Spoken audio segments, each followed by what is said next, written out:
नमस्कार, आप सभी का स्वागत है। हिंदी विषय में सबसे ज़्यादा पूछा जाने वाला प्रश्न, जीवनी और आत्मकथा में अंतर लिखिए।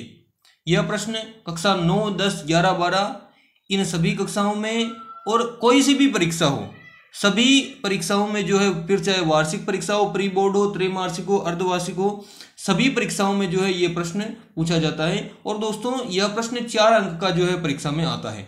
तो अगर आप अपने 4 अंक अच्छे से प्राप्त करना चाहते हैं और सरल शब्दों में इसको समझना चाहते हैं तो इस वीडियो को आप पूरा अवश्य देखें।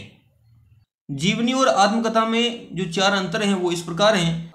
इसका पहला पॉइंट है कि जीवनी में लेखक किसी अन्य के जीवन वृत्त को प्रस्तुत करता है। जीवनी में लेखक क्या करता है कि किसी दूसरे के जीवन के बारे में लिखता है, यानी कि दूसरे के जीवन को प्रस्तुत करता है, जबकि आत्मकथा में लेखक स्वयं के जीवन वृत्त को प्रस्तुत करता है। ये अंतर है। जीवनी में लेखक किसी दूसरे के बारे में, किसी दूसरे के जीवन वृत्त को प्रस्तुत करता है, लिखता है, जबकि आत्मकथा में लेखक क्या करता है कि स्वयं के बारे में, स्वयं के जीवन वृत्त को इसमें प्रस्तुत करता है। किसमें? आत्मकथा में।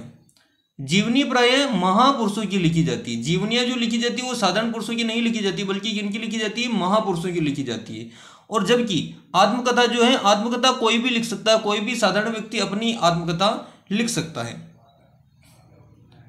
तीसरा है, जीवनी में तथ्यों तथा विवरण पर ध्यान रहता है। मतलब ये जो कंटेंट हम जो उसमें प्रस्तुत करते हैं या फिर जो भी डिटेल हम देते हैं उसकी प्रामाणिकता का ध्यान रखना पड़ता है ना, क्योंकि दूसरे के बारे में लिख रहे हैं। और जबकि आत्मकथा में अनुभूति की गहराई होती है, क्योंकि स्वयं के बारे में हम इसमें लिखते हैं, इसलिए अनुभव के द्वारा अनुभूति की जो भावनाओं की गहराई इसमें प्रस्तुत की जाती है।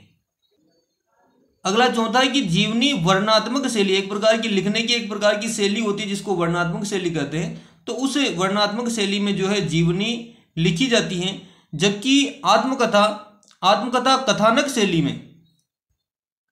शैली में आत्मकथा लिखी जाती है। तो ये भी इसमें अंतर है। तो इस प्रकार से ये 4 अंतर मैंने आपको समझाए हैं।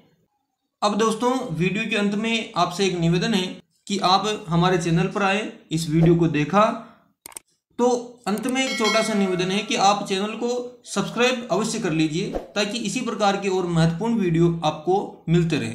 धन्यवाद।